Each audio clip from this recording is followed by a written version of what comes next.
sometimes you can present someone with an idea or a concept that is so contrary to their self-perception that that portion of their brain perceives it as a threat in the same way that it would perceive like a physical threat, an existential threat.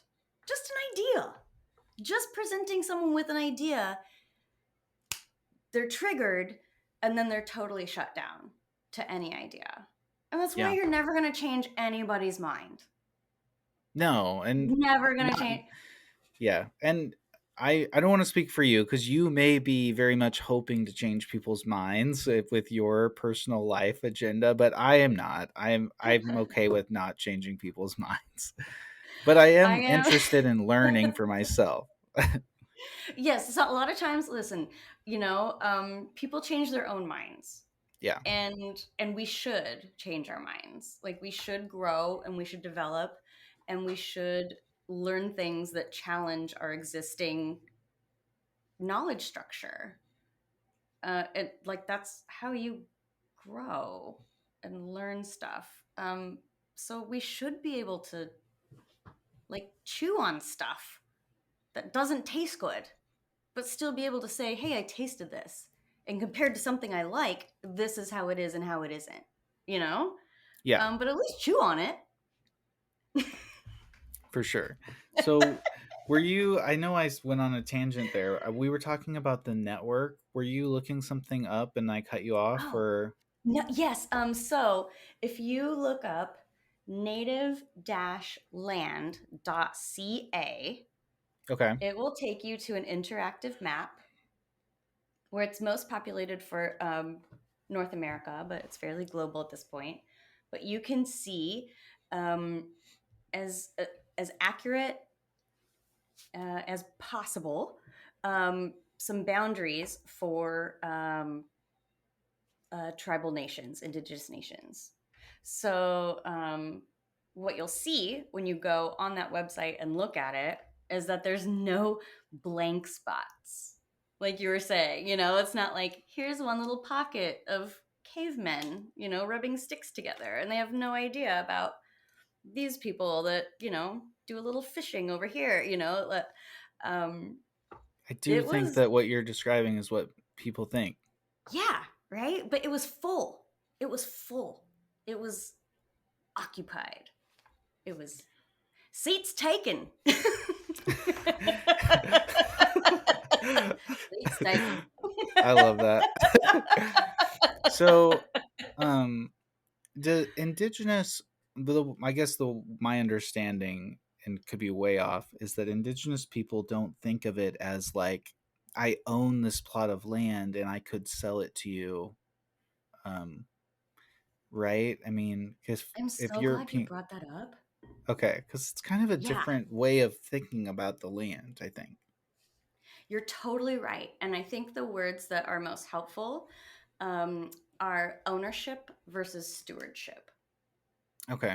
So I'll speak globally at the risk of over speaking in terms of pan Indianism, but typically indigenous people do not separate politics or daily life or religion. Those are all integrated. And the self is also integrated with the land. Um, and people see themselves as of the land and the land of them. And then there's also some community structures that are different, where um, there's an emphasis on communal health that then filters down to the individual's health.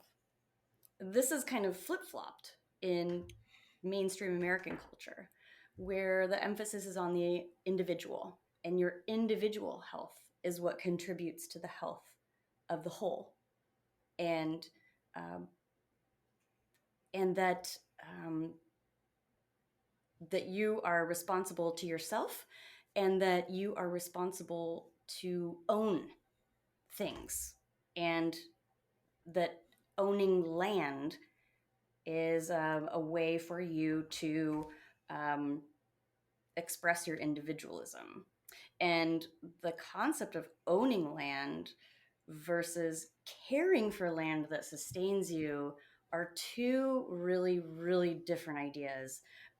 And that's one of the reasons why the reservation and allotment systems were so culturally disruptive, because people saw the land as a shared resource, and not just a shared resource, but like a